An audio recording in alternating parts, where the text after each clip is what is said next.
All righty, we are now live on Facebook and the webinar is open. Welcome, everybody.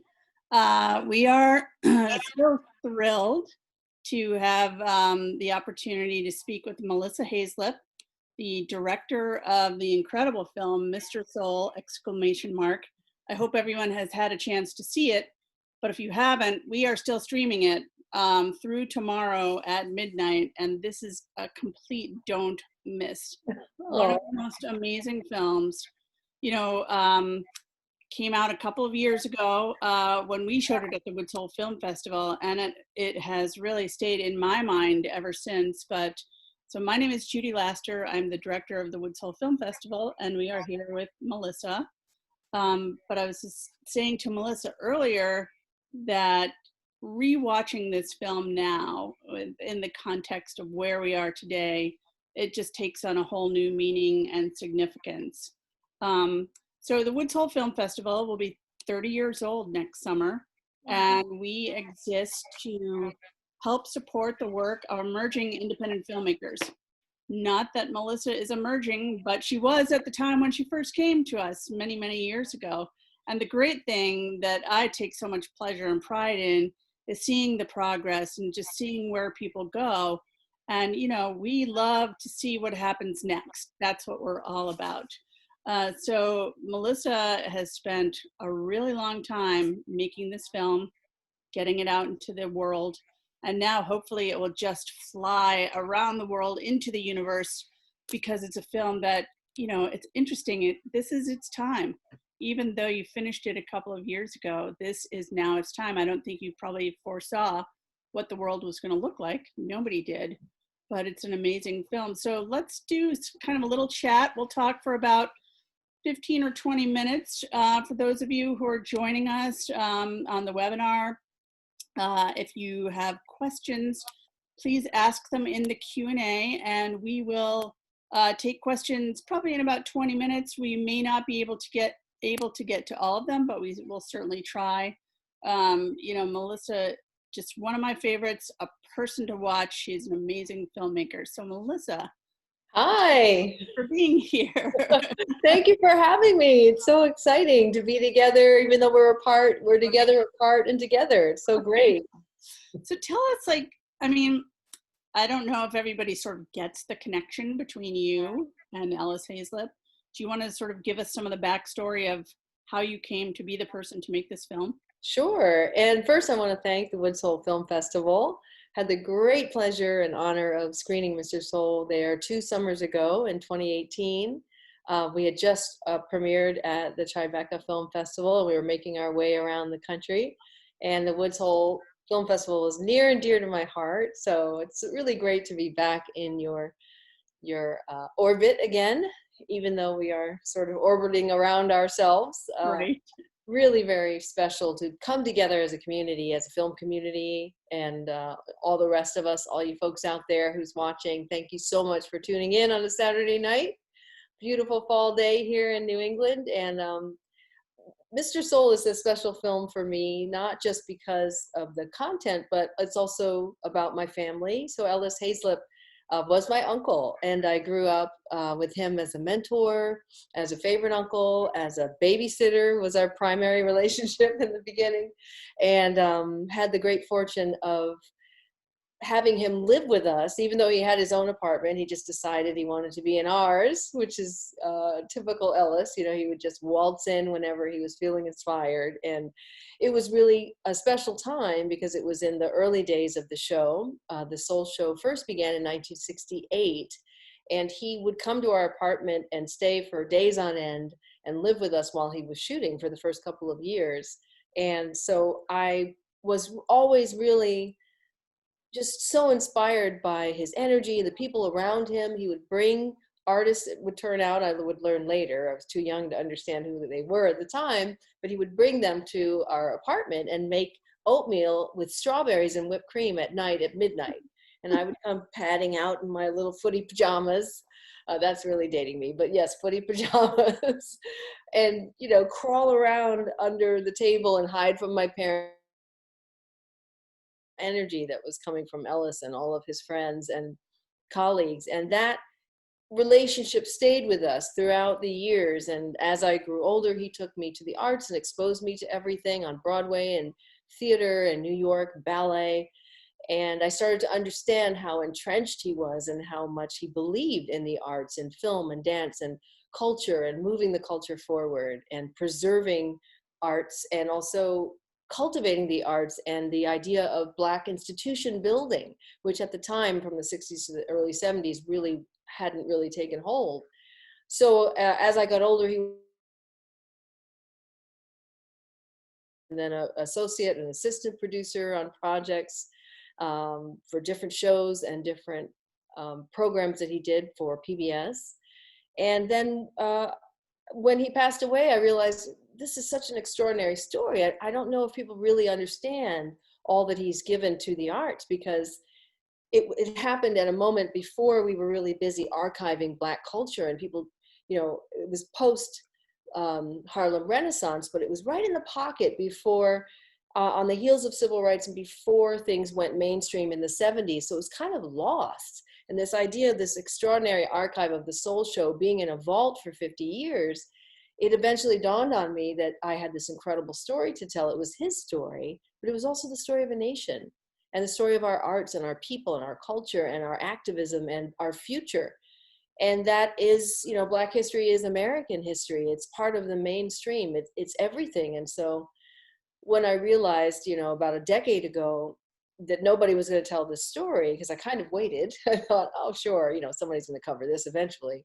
I realized, wow, it's almost incumbent upon me to tell the story, because I had that I was uniquely positioned as his niece and as his somewhat confidant. And I, you know, had absorbed so many of his stories about traveling in Istanbul with James Baldwin and working with Michael Jackson and Bishop Desmond Tutu and, you know, all the dance companies and Ailey and everyone you could think of. He was like the Forrest Gump of Black culture. He was everywhere at the right time. And I just thought, this is such an unsung hero, but wouldn't it be interesting to explore this Black arts movement and this history of soul, sort of how that paved the way for so many of our great artists, Black artists of the 21st century, and our culture, the people who have really pushed the culture forward. And as this is shifting and we're losing some of our elder statesmen, I thought it's really time to tell this story. And so I decided to launch this film, which took a long time to make. But How long was it? Over a decade, right? Yeah, about 10 years. Actually, we shot the first interview in November of 2009. Yeah, so it's been a long time. And I met you in 2010. Where did all the archival footage exist? It exists as part of because it was made here in New York on WNET Channel 13, which is like the flagship PBS station for New York City and the tri-state area. It was part of their vault. So even though they had it and it had been aired on public television across the nation, it was basically in the vault of WNET Channel 13. And then they farmed it out to the proper archival curator who was, you know, keeping it and licensing it, and that would be the WPA Film Library. And so when you decided to make this film, Mm-hmm. did you realize sort of the gigantic nature? I did. Of the story? I knew it was going to be huge, and I was actually pretty terrified. And I just knew that it was such a big story, and that it wasn't about me, even though I'm completely embedded in there and it's part of my family and part of my legacy. I knew that it was a huge story. It was a story of our nation, of our people. It was a story of all of these great artists, and that there are a lot of stakeholders in the story. So I knew it had to be,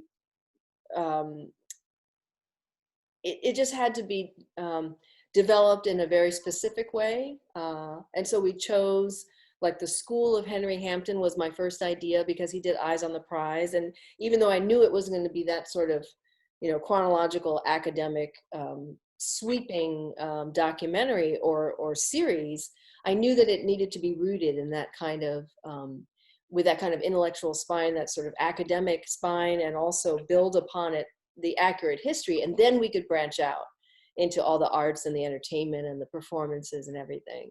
But it was so rooted in our history that it almost needed that type of humanities treatment.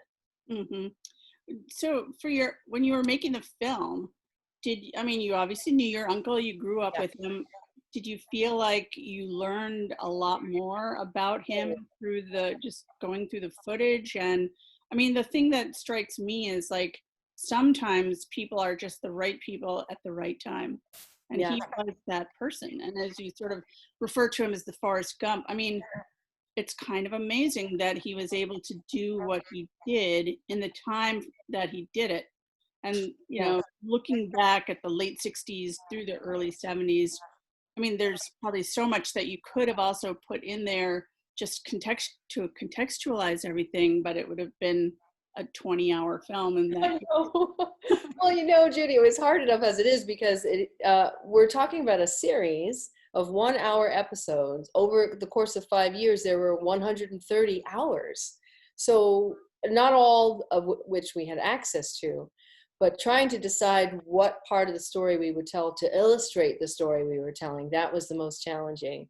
And really trying to figure out how to create what I decided would be somewhat of a hybrid story, the marriage and marrying those two stories, the biography of the show, but also the biography of the man, and marrying that together with the zeitgeist of what was happening in the nation and what would have contributed to that opportunity for a show like Soul to exist. So we really treated it as three different storylines. Storyline A, the story of Soul. Storyline B, the story of Ellis Haizlip, but not a cradle to grave story, but, you know, dropping in on those 5 years of Soul. And then the last story we were telling was what was happening in the nation at that time. So we actually cut three different films. And then for you filmmakers out there, you know, we had to figure out how to collapse them into one, and then pick the most salient moments of each timeline, if you will, for the filmmakers out there, and then line up those most salient moments. And so everything had to earn its way into the film, and it had to serve all three masters, if you will, all three storylines, or it wouldn't work. So that's how we chose the story, and how we woven? Oh my gosh, past tense, how we wove. Oh we my don't speak English anymore. Well, the amazing thing to me is like the together. incredible artistry and music and poetry and just philosophy and thought. I mean, regardless, you will never see a show like that on television again, anywhere. It's hard to imagine. I hope that we can see a show like that, but it would have to be a new version, like a new Soul that's speaking specifically to the times, what we need now, what the artists need now, and it has to be the right platform too. We certainly couldn't go back, although there's been so many requests to re-air the show, and I think that would be great too, because it was made for the people, by the people, and it really deserves to be for the people and available. It's kind of hidden behind a paywall, and there's 25 episodes here and there, but I would love to see it come back. And I hope that our film can reinvigorate that conversation and that I think the thing awareness. that's really special about it is like you feel that it's genuine. It's so genuine. That's what's remarkable about it. When you look at it, it's astonishing. It's a time capsule in a way, but you happen to drop in on this moment when there was so much to lose and so much to gain, that people were just, it was unfiltered. That's the best way I can put it. So artists weren't really driven by celebrity, or as we say now, clout chasing, or any other type of agenda. It was the first opportunity to be themselves.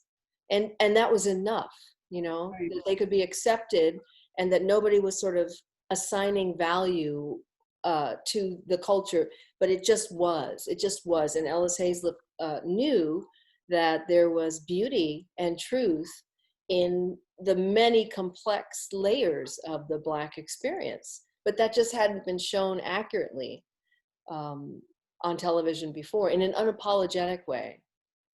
Was you think he ever, it doesn't seem like he did, but I'm going to ask the question anyhow. Did he ever second guess himself in doing what he was doing in terms of the political atmosphere that we were living in at that time? I don't think he second guessed himself. I think he recognized what the limitations were. I knew that I believe that he felt limited by what he could show, that he wanted to show so much more, that ironically, this idea of sort of black radical thought or black radical thinking had not found its way into the mainstream. So it was what was obvious to him was still unaccepted in the reality or in the landscape of television or the socioeconomic landscape, however you want to characterize that. And so it felt like he was ahead of his time, but he really wasn't. He was on time. But when you look at the show, it looks so revolutionary because it was completely different from the model that we knew in terms of a black variety show or a black Tonight Show or however that was characterized. So I think he was frustrated by not being able to maintain the show and keep it and have it valued enough to be funded, because he was always relying on funding from the various, corporations, the Corporation for Public Broadcasting, or maybe the Ford Foundation, places like that. So every year, in the film, we really depict it as being the last year, but every year the show had to be refunded in order to return. So it was always on the threat of being canceled. And I think that really frustrated him.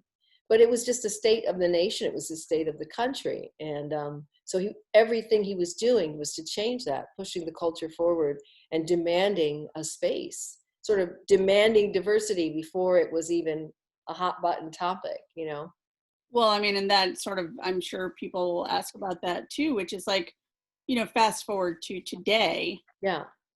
It almost seems quaint, right? Yeah. Or not quaint like that's a derogatory thing, but like the fact that people, we have not gotten past the issues that the Black community was facing then, that that the dialogue is the same dialogue that we are having right now. It sure is. But I think the difference now is we're definitely at an inflection point.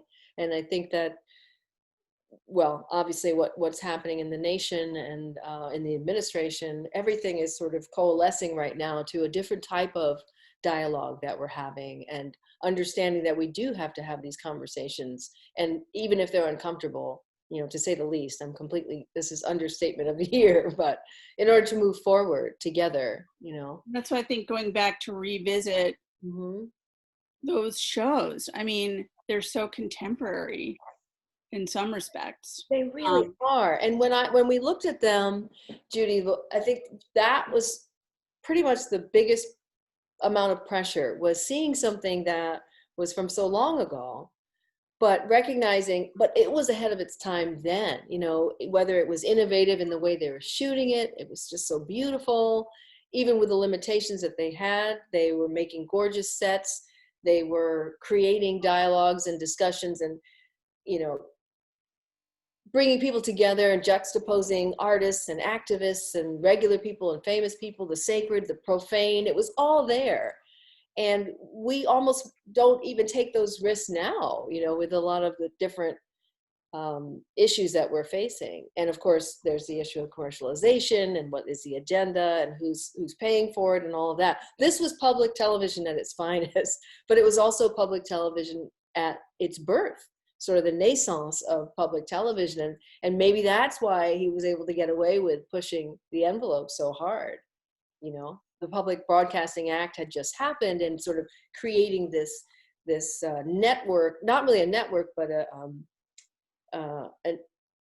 a collection, if you will, of a system, which is why they called it PBS, but a system of all of these stations to create the public broadcasting system. Well, public broadcasting, I think the interesting thing is, like, it's always been subject to the political whims of the funders. Always. And one of the things that makes this film so interesting for me is we always knew we had a villain. We knew we had Nixon. and even as we were editing it, and the choice to bring in Nixon when we did and show and sort of bring him in as an early character was really important, because he was there all along. And we know that he was responsible for the demise of so many things, including, how public television was impacted and his discomfort with anything that in the liberal media that was expressed on public television. So the question was, how could we weave that in and out of the show? And I had a joke with my editor, because every time something really great was happening on Soul, here comes Nixon, right? And so another way that we did that was we created a theme for him, like a theme song. And I thought we need to, the composer has to create this sense of doom and coming, that's coming, but also line it up historically with the timing of it and with his inauguration and how the inauguration fit with right after the first season. And so the whole thing was just really beautiful. But I remember saying, he needs to have his own theme so we can bring it in and out, and you could feel that ominous tone coming in, just getting ready to take away everything. And so I said, all I could think of was, remember how you felt when you saw Jaws and you knew that shark was coming, even if you didn't see it.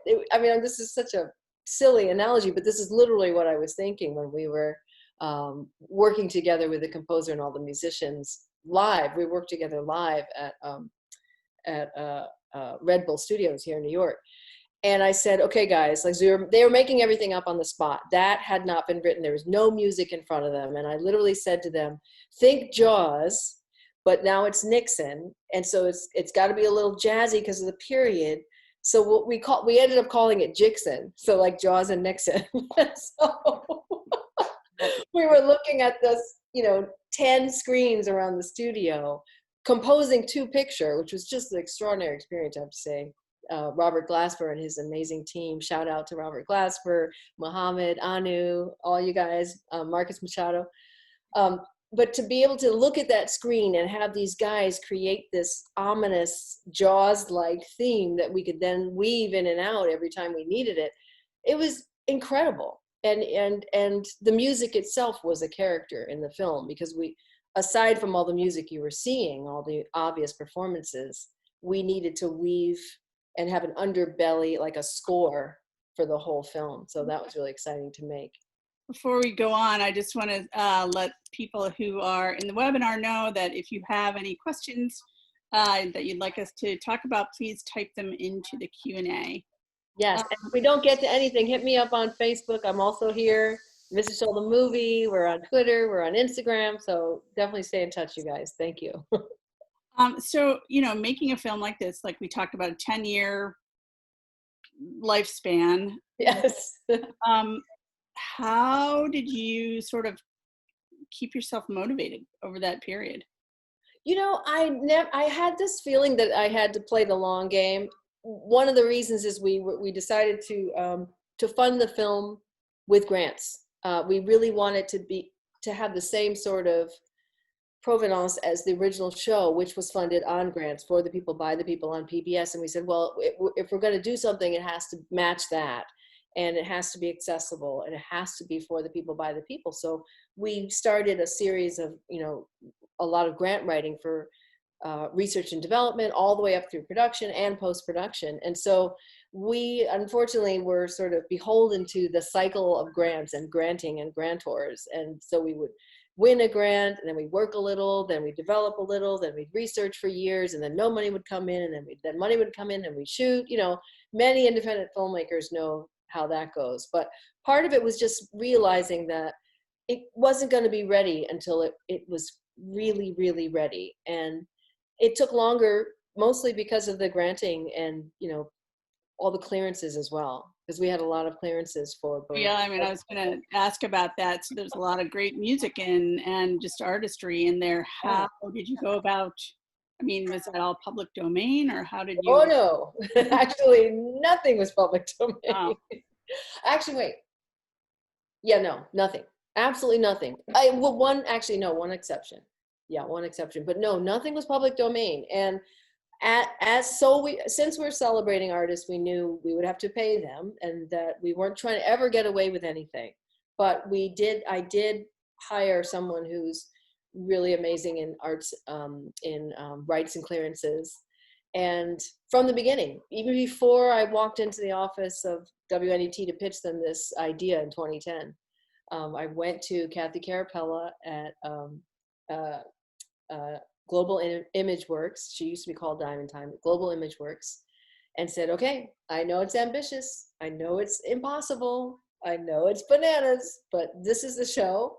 These are the artists. These are the clips of the songs I'm hoping. You know, here's my wish list. Lay it on me. Let me worry in advance. And so she basically said, huh, lofty goal. Okay, well, here we go. And because it was really important to find somebody who had done a lot of big time music docs, big time music projects, not because we were looking for that kind of prestige, but because we needed somebody who already had the relationships, who had the relationships with the publishers and music publishers, enough to say, I'm representing this film, but it's grant funded.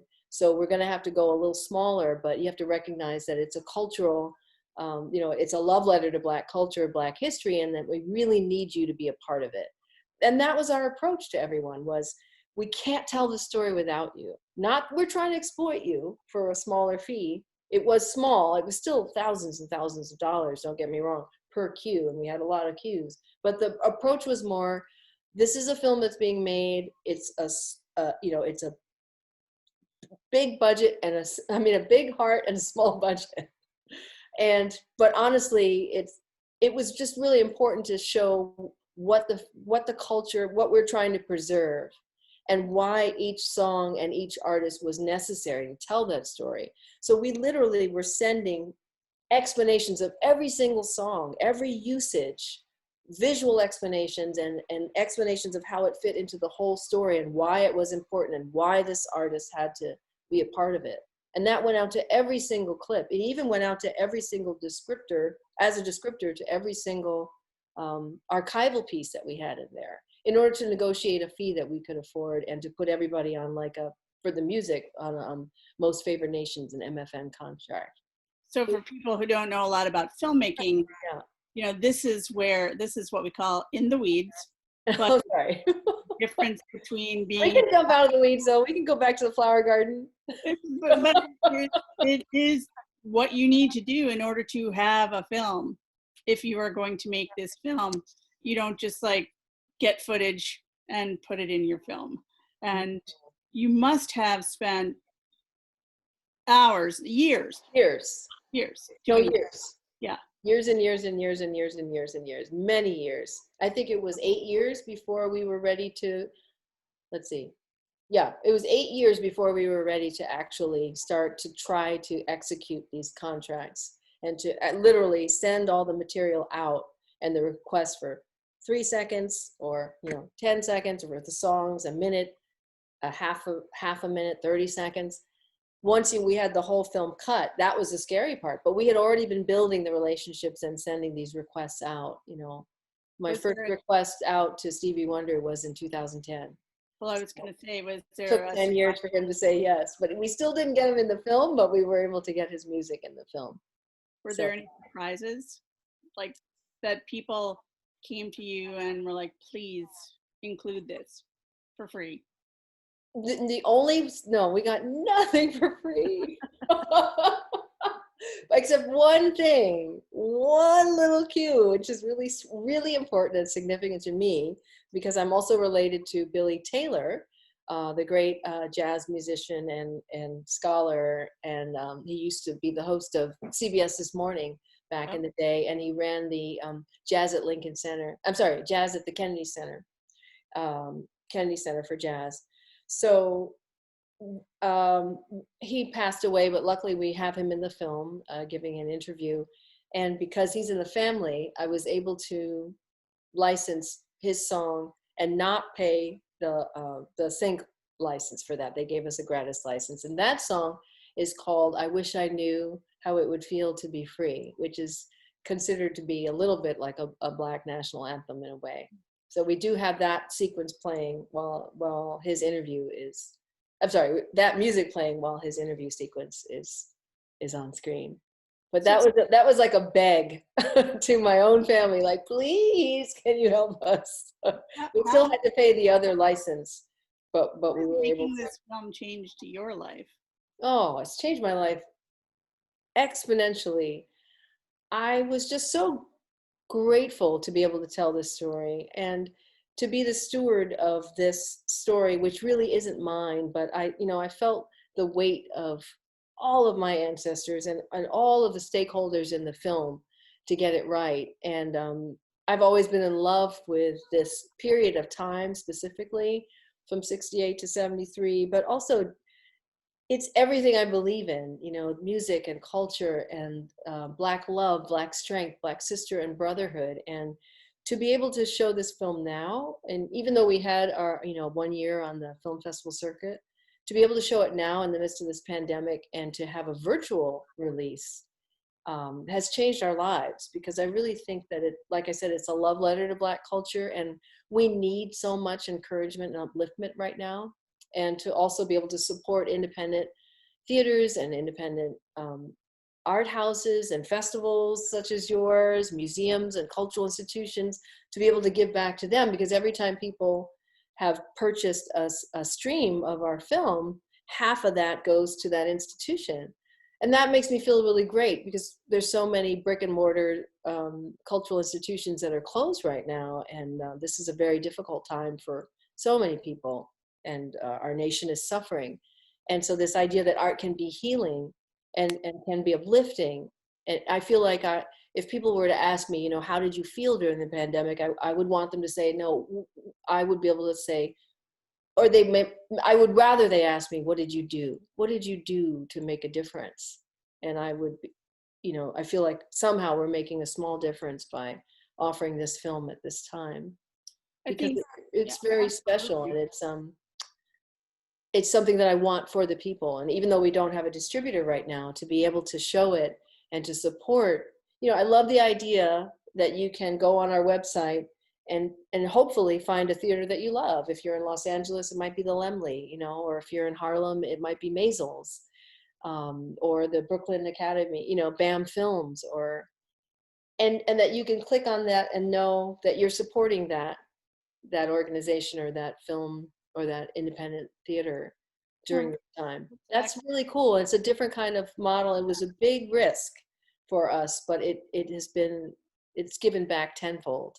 100 times fold, really. I mean, I think we're all in the middle of this very strange time, very turbulent in the independent film world. Yeah. Models that we were used to in terms of how things worked are just getting tossed out the door.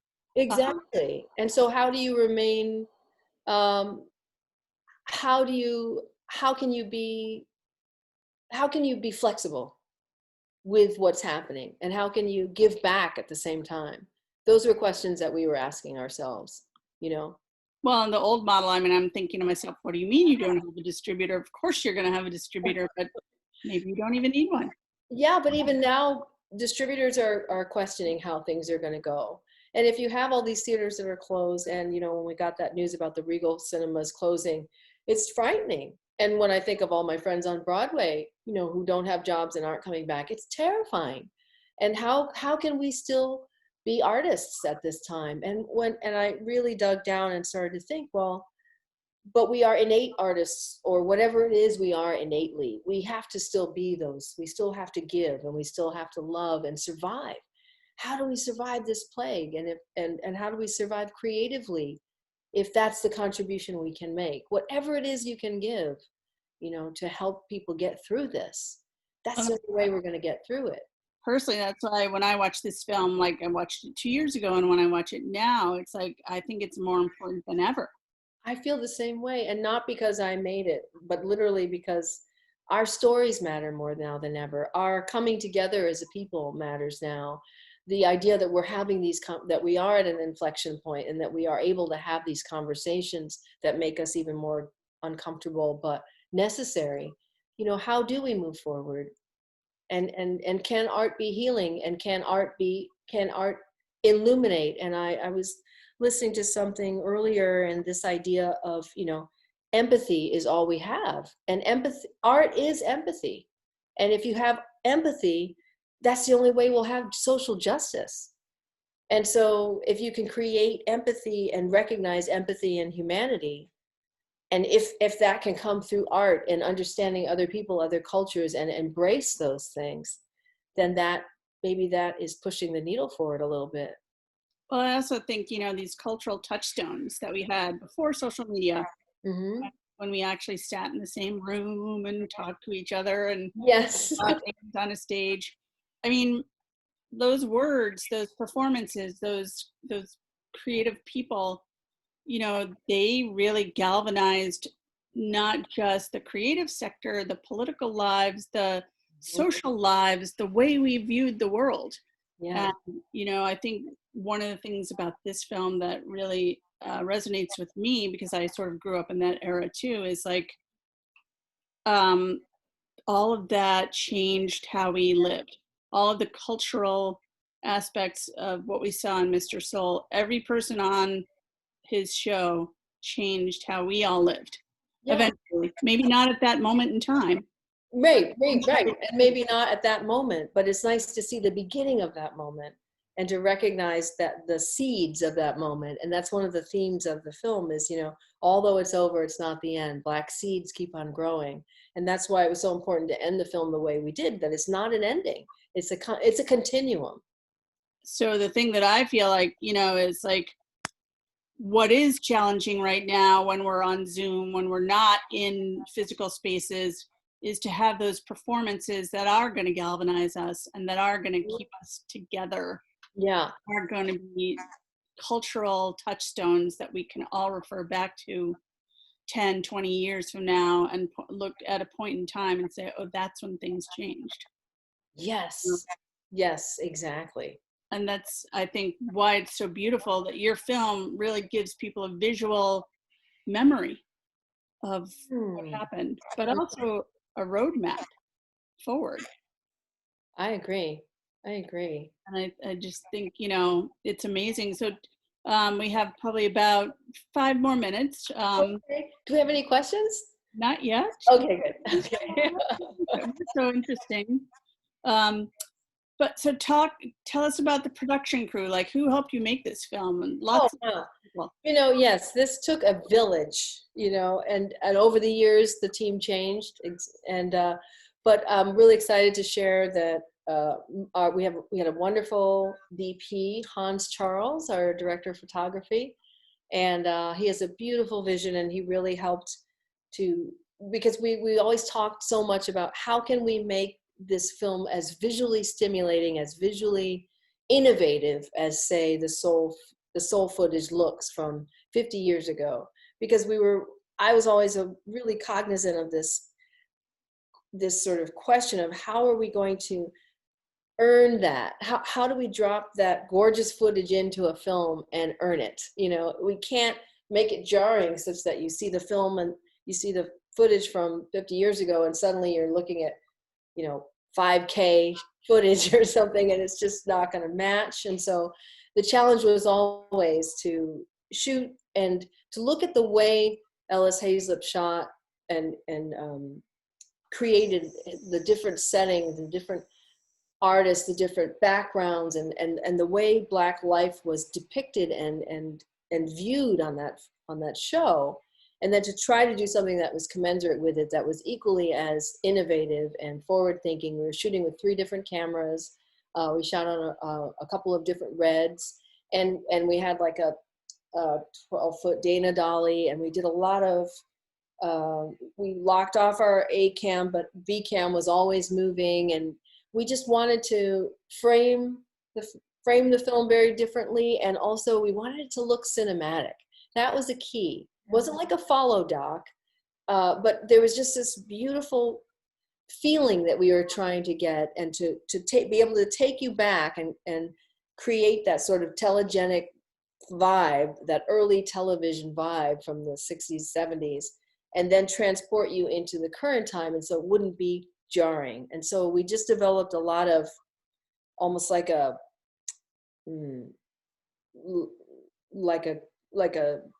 graphic aesthetic that would help, sort of unifying graphic aesthetic, if you will, and that helped to seam it together. And we did a lot of transitions that went back to another time, and we used different GFX. We worked with this great company out of LA called Mind Bomb, and they helped us sort of create a look and feel for the whole film. And we worked, of course, with Robert Glasper, the amazing musician, composer, funny guy. You got to follow him on Instagram. He is a riot and so brilliant. But we needed somebody who was young and hip, but also had an ear for the stylings of the 60s, 70s, and even the 80s, and could help give us that bedrock, and to treat the music like it was a real character, and to really think very clearly about the different eras that we were showing and the type of music that would fit there. All of those things were really important to create like a sound bed. And in this last version of the film, we did a new sound mix on it. And then we made a decision. This was kind of tricky because we had all this archival footage of this Soul show that had some challenges, sound-wise, but we made a decision to keep some of those challenges, but also to make it sound like a killer, 5-1 stereo mix that contemporary audiences are expecting.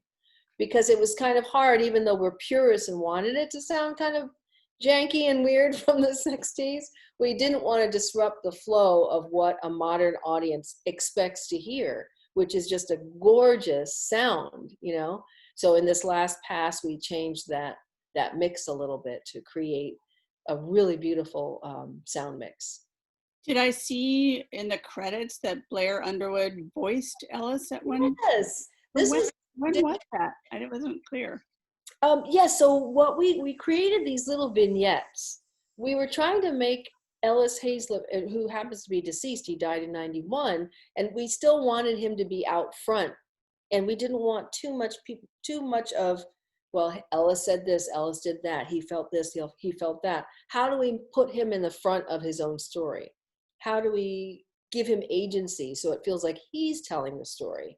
So I created these little vignettes for throughout the whole film, from the start to the finish, that were sort of like these little pods where you drop in on kind of Ellis's thought process, sort of like interior Ellis, we called it. Hmm. And we needed a voice that would give you his internal thoughts. And that voice is the voice of Blair Underwood, who just got nominated for a Tony. Yay. Tony Award for, which almost didn't happen because they almost didn't have the Tonys this year. For a shout out to Blair Underwood and A Soldier's Play. But Blair has a unique voice. He's also voiced documentaries before. We didn't want to have a voice of God, like a sort of more traditional voiceover that narrates and gives you the story as you go. But we wanted to be able to drop in on what Ellis was thinking in every situation too. And so that entire script I wrote, but it was based on every single word that you hear is a word that Ellis Haizlip either said or wrote, was from his journal, or from every article in the New York Times and all the black press that he ever did. So they're actual quotes of his own voice. And that's how we brought his voice into the film. Otherwise, you'll only see him as a host of the show. And the host of the show, that's somewhat performative, as he's, being the host. And we just needed to get into his thought process. And you don't often see that. The first time I saw that was like, I'm Not Your Negro, in that wonderful documentary about James Baldwin. And you got into the sort of interiority of Black radical thought. But Ellis Haizlip, that was his mojo. That was what he was all about. He was very opinionated, and he had these important things that he had to say. But at the time, without social media and without a presence before Soul, he only got to get that out in quotes or in magazines or in stories. So we thought we would give him agency throughout the film. It was amazing. I mean, I personally would like it if you deconstructed this film and taught a class. I would love to do that. I talk entirely too much, so that would go really well. No, man, I mean, just like this film is so layered and so complex. You are so right. And the layering was completely intentional, because we were trying to figure out, we don't live anymore in sort of like a flat line, single layer existence. We are taking in so much at every moment, especially in this new digital world that we live in. We're hearing things, we're on Facebook, we're texting, tweeting, we're watching television, we're cleaning the oven, we're doing everything all at the same time, and we're absorbing so much. It's a different type of existence that we have. And Black culture is doing the same thing. And then there's the other aspects of, the dualities that people navigate. And so we realized, when Nixon is talking about this is the real voice of America, we wanted to show that no, it isn't. There's a whole other narrative happening. And, so we called that the Angela Nixon, when it's Angela Davis and Richard Nixon juxtaposed with all these other things that were happening, to show what the pushback was and what was really pushing, what was pushing against the dominant narrative and existing and resisting at the same time. So in that sequence, we had like 6 or 7 layers. You might be seeing Richard Nixon, but you might be hearing another archival, and then you might be seeing another piece of archive from one of his rallies or inauguration. But then under all of that is like a video or an audio clip from a soul show, and just trying to bring that all in at once. It was kind of, it was super ambitious, but we knew that's how we needed to deliver the complexity and the range of the Black experience. Well, it was amazing. I mean, I feel like it's, unfortunately, have to let you go, but this film is a film that I think people should see at least 2 or 3 times.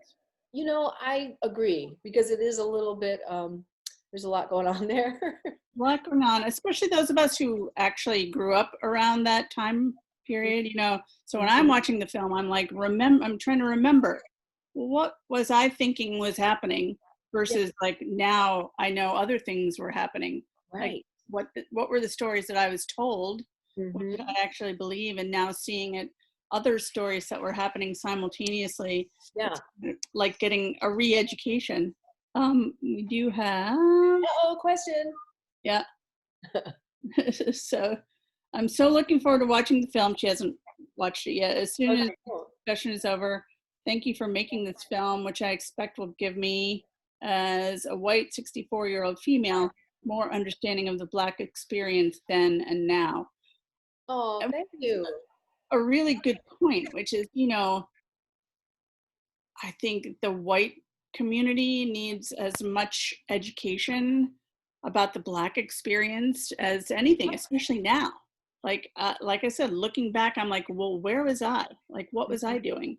Yeah, but the thing about the film too is I wanted it to be universal. And so even though it's a Black experience, it's contextualized within all of our experience. And that's kind of what the Black experience is. Like, we are part of the nation, but we are also a nation. We are a nation of people.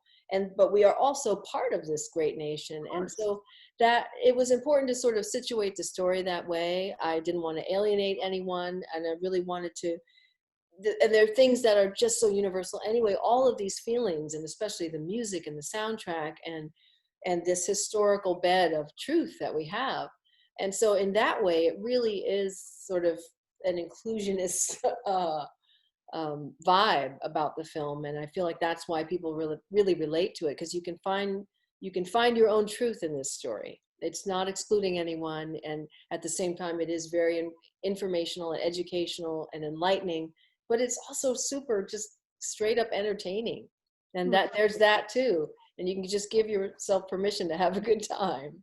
It is a masterpiece, Melissa. And like I've said before, I'm so proud of you. Oh. Because, there are not many people who would have done this. Yeah. Not many people. It was a little bit, it was hard. I'm not going to lie. But I think this is something that's so important. I think the story, I hope you're not done with it. I do really think that at some point you do deconstruct it, maybe go further, maybe serialize it. Maybe somebody will say, look, we want to pick this up and we want to like unpack it. I think so. I'm really open to that. And I'm actually in talks with a couple of sort of production companies about doing that, because I really feel that we were limited because we did want it to be, 99 to 100 minutes and sort of fit into that mode for a theatrical length. And I will say that we are going to have a PBS broadcast. Oh, yay. Hasn't been announced yet. It'll be announced very soon. But even that, we have to cut that down. We have to cut like 25 minutes out of the film to make it an 83-minute film or so. So it's always really hard to have these, physical constraints around time when you have such a beautiful subject matter. And when I first started making the film, I thought, there's not a lot of exploration of just the Black arts movement in general. And if there were, this would be part of like a trilogy. This would be like one chapter out of the 3, or a triptych or something. So I really hope that we can explore, and I've always said, even as we were writing grants and trying to, help people understand what the story was, that this is a big story and it really deserves more. Not the we don't deserve. I was saying the story, the story we're telling, the era, this period of time really deserves more time. And I hope that people will see the film and that it will sort of reinvigorate discussion around and help like be a jumping off point for more discussion and more exploration. I feel like it's like a gateway drug. Like it's just like the beginning of. It really is. What you can really go down a rabbit hole. It's over. Where's the rest of it? Yeah, and just in terms of like the footage alone, and you'll want to explore the whole Soul series and see where you can watch that on the internet and stuff. But. Well, I want to thank you for being with us on Saturday night. I guess one good thing about a pandemic is it's not like we're out doing fun things. We're in doing fun things. But if you haven't seen the film yet, we are streaming it through midnight tomorrow. Please run to your computers right now. Yes, please support the Woods Hole Film Festival, you guys. It's so great. Watch this amazing film. And Melissa, next year's our 30th Woods Hole Film Festival, so hopefully we'll have you back and maybe we can do some fun thing with this film. And I'd love that. That would be great. And please, if you haven't already, just follow us so you can find out what we're doing next. We are on Facebook. I'm on Facebook as Melissa Haizlip, but also as Mr. Soul the Movie. Yep. And then also if you're on Instagram or Twitter, also at Mr. Soul the Movie. And then we have a website, mrsoulmovie.com. And you can see all the other places and the streaming partners that we have to further on as we go further into the fall. Great. Well, thank you so much for being with us tonight. And thanks, everyone. And we will look forward to talking to you again very soon. Good night. Awesome. Have a good one. Thanks. Thank you.